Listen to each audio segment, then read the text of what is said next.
Okay, you have not only been a sportscaster, but you've played a sportscaster in movies. Talk a little bit about that for us, please. Well, the first one was The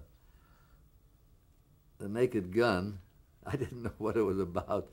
They called me and wanted me to come out to L.A. and be in this movie. I get out there, and these two brothers, the Zucker brothers, who did Airport, they had Mel Allen there, they had Jim Palmer, they had Joyce Brothers, they had Dick Vitale. They were spoofed everything. They had 6 announcers in the booth. So I'm in there getting dressed, and one of the Zucker brothers comes in, and he says, "Curt, I got a little problem. One of the guys is bitching that you got too many lines." Well, I says, "Hey, what do you want to do?" I said, "It's all right with me. No, can we take some of your lines away from you and give it to him?" I said, "Sure." I'm not trying to make myself out to be a great guy, but that's the way it was. And so I go out there, and I didn't know what the plot was. And Leslie Nielsen was there that day. He's a star of the thing. And he explained it to me. They're going to murder the queen or something. One of the scenes at the end we did, we all were crying. I hugged Palmer, so I'll never talk bad to you again. And it was a very clever movie. The second one I did was Heaven Can Wait with Warren Beatty, which is a story of a football star who got killed early in the picture on a highway. And Beatty becomes the guy sent down from heaven with James Mason. And I called the game, the championship game, L.D. Rogatis and I. And Beatty flew back east. We did it off camera there. And he was a real perfectionist. Boy, we had to do it over and over, more energy, and this and that. And no, not as much energy.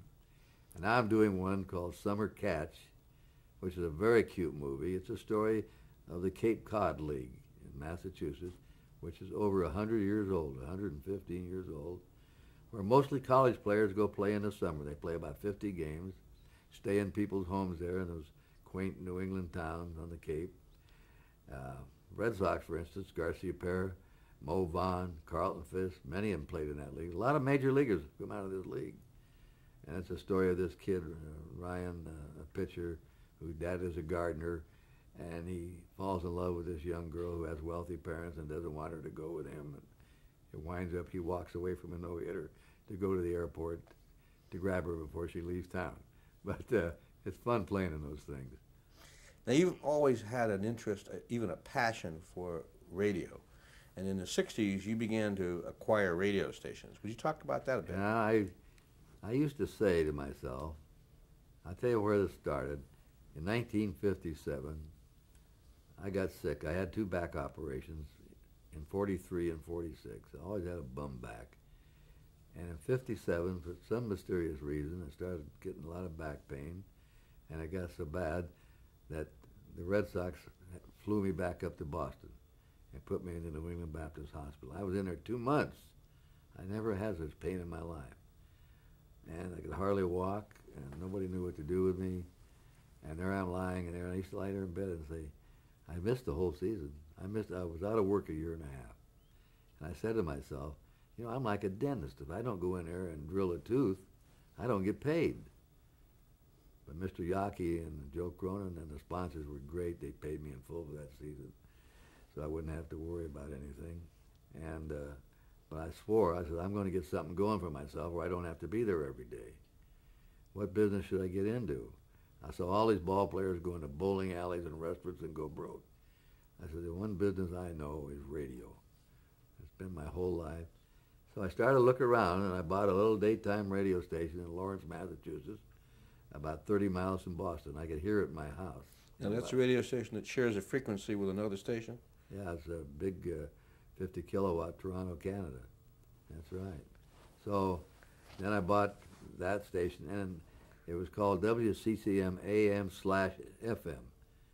I didn't even know what FM stood for. It wasn't on the air, the FM. Then I bought a station in Portsmouth, New Hampshire. No, first in Laramie, Wyoming, where I went to college. Then I bought a station in Portsmouth. Then I bought a station in West Palm Beach, Florida. And I think at one time I owned 8 or 9 stations. It was great for me. Not only did I have something else to think about and do, and I loved to go to the station and work with the young people, the announcers and young people who were there, and be part of it. This is like taking 2 hats. You take one off an announcer and put one on as an owner. I did very well with the stations, and finally I still have 2 left, but I sold them and did real well with the rise of radio prices. And it was the smartest thing I ever did in my life. Now, when you had that 8 or 9 station, did you operate that as a group? Sell the advertising together and so forth? No. Each was individual. Each was a different format. Each in a different part of the country. Did you ever tempted to go into television? In that way, I mean? Well, I looked at I could have bought a TV station in Palm Beach. Should have. It was only $3 million. Recently sold for $168 million. But TV just looked too awesome for me, too expensive, so I never tried to get into it. You were on a number of television shows as a guest. For example, in 1972, you did a Bannock check. Can you talk about that program a little bit? I don't remember much about it. I think George Peppard played in that Banachek series. I'm not positive. I don't recall too much about that. Okay, I don't have a lot about it here either. In the 1980s, you became the president of the NBA Hall of Fame. No, not the NBA Hall of Fame, the Basketball Hall of Fame. NBA is not the That basketball. That includes the NBA, college, NBA. How did that happen? Well, I was a member of the Board of Trustees. And Larry O'Brien, who was a Democratic power, became commissioner of the NBA. He left there as the president of the NBA, of the Hall of Fame. And they came to me and wanted me to become president. And I was supposed to serve 4 years. I wound up serving 7 years because we got in the process of building a beautiful new building there, and it was a hard fight here. Where is that? It's in Springfield, where basketball was born, where Dr. Naismith put the first peach basket up on the wall. Now, how is the Basketball Hall of Fame different from the Football Hall of Fame? Well, it's probably not as famous. The Baseball Hall of Fame is a big famous one, and Canton, but the Basketball Fame's done a real good job the last 20 years, and hey, it's the American game, and it's done very well. And I was proud of my 7 years I put in, and I helped get a new building for them and everything. But that also includes college basketball. Oh yeah. Whereas AAU, foreign basketball, women's basketball. So it's all basketball. It's all basketball. That's it. The Baseball Hall of Fame only includes professional Major League Baseball. Is that right? I don't know. That's a good question. I guess so. It doesn't include college. I don't know. In 1986, you helped broadcast the Goodwill Games. What sports did you cover? I did the marathon, which was interesting because I traveled the route of the marathon, which were the historic sites of Moscow. I went by the famous chocolate factory, went by the Kremlin, and I did the figure skating with Peggy Fleming, and they had some great Russian skaters there, the kids that became famous in Russia. Those are the 2 main events I did. And I did a lot of studio shows. Who were the other broadcasters you worked with? Oh, I'm trying to think. There was me. There was most of them were from Turner Broadcasting. In the year after that, 1987, you returned to radio broadcasting. You did a year as the voice of the New England Patriots. Yeah, I did. I enjoyed that too. How'd that come about? Well, WHDH, the station I used to do the Red Sox on years before, got the rights to the Patriots, and I wasn't doing any football then, and they came to me and wanted if I'd do it, and I said, yeah, it'd be fun. So I did 1 year of it. Any memories from that particular year? Anything that stands out? No, nothing. I also, in 1990s, you hosted a program called America the Beautiful for an ABC program. I produced that. I owned it. And what was that about? It was about America. We had a segment in the Everglades, how wildlife's disappearing. We had a segment with a young black kid from Harlem who lived in a section that looked like it was bombed out. It was a drug section, and he raised pigeons up in the roof. And we took him out to Idaho to the most famous eagle man in America who trapped wild eagles and raised them, and falcons. And the kids scaled the walls, went down to the nest. It was a great show. I did a segment on the Grand Canyon of the people who rode the people down the canyon. I did a segment on the Pacific Northwest on the disappearance of the salmon. I was proud of that show. It's a beautiful show, America the Beautiful. You also did an HBO program, play-by-play. Yeah, I was on that show. It was a history of play-by-play announcers, and I was part of it. And who were some of the others? Oh, the typical ones that Mel Allen. The usual suspects. The usual suspects. Bob Costas. Yeah, all of them now. Brent Musburger, Jim McKay. Yeah. Now, in the recent years, you've also worked for ESPN and for HBO. Now, how's that different? Well, for HBO, I do this narration for this segment. First it was Where Are They Now? And now it's the NFL Notebook, which goes back in dramatic times in the NFL. It's about a 4 or 5 minute segment. I narrate it. And that's all I did for them. And for ESPN, last year I worked on a big project at 20th Century Sports, where they covered the 20th century in American sports. Met a brilliant young guy named Mark Shapiro, who produced that show. I don't even think he's 30 yet. And they made him the head of the Classic Sports Network. He's on his way. So Jim McKay and Jack Whitaker, I went in and taped a 2-hour show on the first 50 years of sports in America. This is the Babe Ruth, Jack Dempsey, Bill Tilden era. There wasn't a lot of film and tape around. There were some. And the whole show was devoted to the first 50 years in America. Then they divided into decades, and we were out in 50s, the 60s, 70s, 80s, and 90s. And that was it. And then they had the 50 greatest athletes, which stirred up a lot of controversy. The most influential people in sports history, the greatest coaches in sports history. But the famous athletes, I voted for Jim Thorpe. I think Babe Ruth won, and Michael Jordan finished second.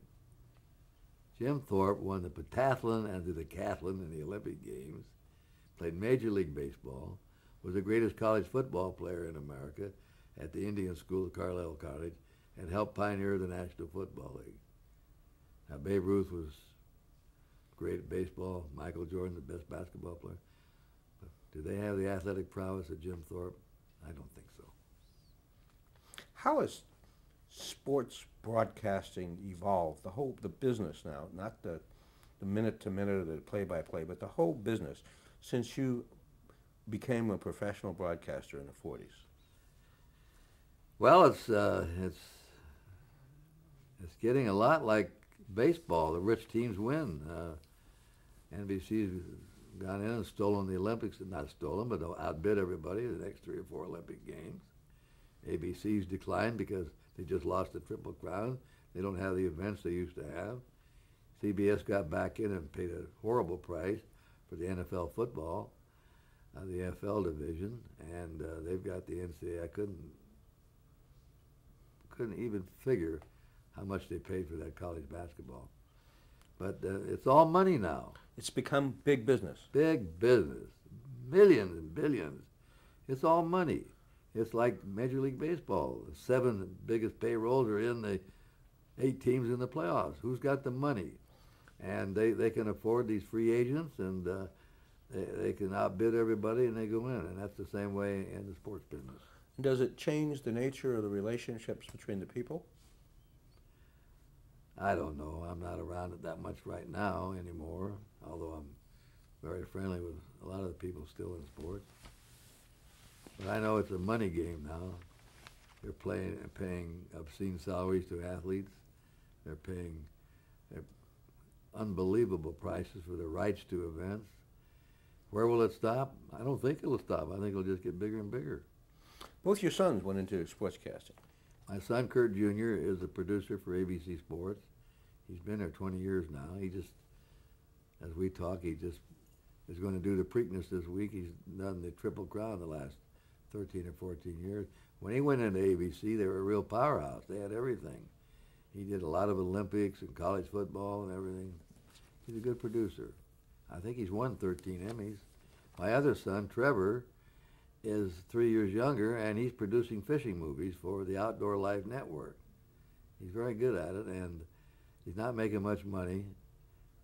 He came to me, and I said, Trevor, you know, you got to get a lifetime profession. Dad, he said, it's your fault. You taught me how to fish, and I love it. I said, you got to do what you like. So he's producing fishing movies for television. What are you doing these days? What are your current projects? Not much. I'm not much. I'm well along in life now. I have fairly good health, and I just enjoy. I got sick of the traveling. I used to travel 250,000 miles a year, living in airplanes, living in airports. I got to hate it, and that's why I sort of eased out of it.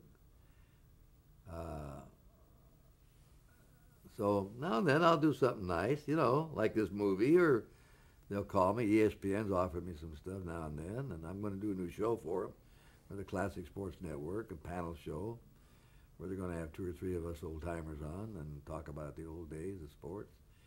And home box office has been very good to me, and I go out and speak maybe 3 or 4 times a year, where I used to go out 20 or 30. I love my home. I love my family and my friends, and it's time to settle down and enjoy it.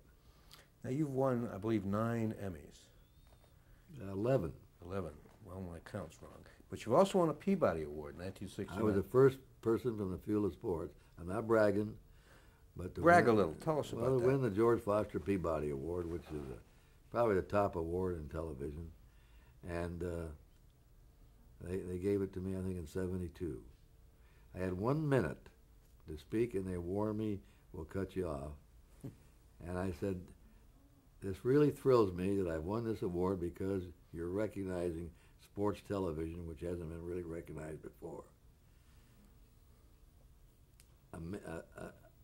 Sports is like nothing else in television, where not by the year, not by the month, not by the week, not by the day, but by the second, drama is provided, and it makes for great television. What advice would you give someone, a young person just out of college, interested in a career in sports broadcasting? Go do it somewhere. Podunk, Laramie, Wyoming, where you can get on the air and broadcast. It's the only way you'll ever learn. You can interview Curt Gowdy or Vince Scully or all these people and then tell them what and how to do it and this and that. But actually getting on the air and doing play-by-play or doing sports shows out of a studio, I said, don't worry about what you make. I don't care how little it is. Go do it. It's like a surgeon. The only time he really learns how to operate is when he's doing it. And do that for a couple of years. Maybe you won't like it as much as you thought you would. If you don't, go into some other phase. But I would encourage you to stay in the radio TV business. It's a great business, especially for young people. And it sharpens your mind, and you got to be creative in it. You're around sharp people. I think it's terrific for a young person. And if you're any good, it's funny how you'll be found. It's like throwing a rock in a lake, and the waves go out, and pretty soon somebody hears about you, investigates you, and pretty soon you move on up, and there you are. Mr. Gowdy, you've had a fabulous career. Do you have any regrets? No, not really. I've been very lucky. One regret I have is I didn't feel better with this aching back of mine, leg pain all the time. But I worked around it. I was lucky, and I tell anybody in any profession to get a good wife. My wife and I celebrated our 50th wedding anniversary last June in Rome. Congratulations. And she's been great. She hasn't liked the traveling. She has a fear complex at home at night, and yet she's taken it. She realizes it's part of the job. Reared my children. made my homes for me, and she's been very instrumental in any success I've had. What do you regard, professionally speaking now, about your broadcasting career, as your greatest triumph? Well,